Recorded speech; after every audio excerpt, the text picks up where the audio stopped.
Is-sidien tal-istabbiliment Plus One tresqu l-qorti kif indikat mill-inkjesta maġisterjali brabta mal-inċident li jmur lura għal 15 ta' Novembru meta ċeda Puigdemont barra diskoteka bil-konsegwenza li weġġaw għexieren ta' persuni.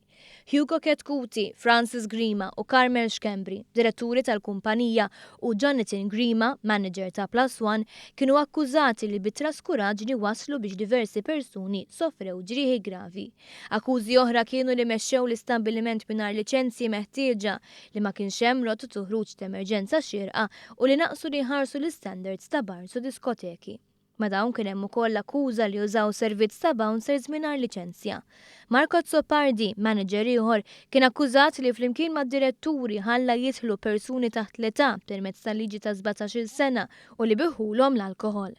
Ma dawn kien hemm numru ta' akkużati oħra fosthom bouncer mis-Serbja ta' 22 sena li ma derx il-qorti għax ma nstabx. L-akkuża kienet li aġixxa ta' bouncer kontra l-liġi u pejjeb fid-diskoteka. Jekk jibqa' ma jinstabx allura jkollu joħroġ mandat tar-rest.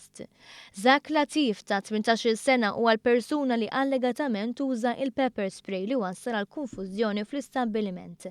Dan wara argument ma' Andre Buġeja ta' 17 sena li wkoll tressaq il-qorti. Fost oħrajn Latif kien akkużat li żamm jew importa sustanza irritanti li hi projbita.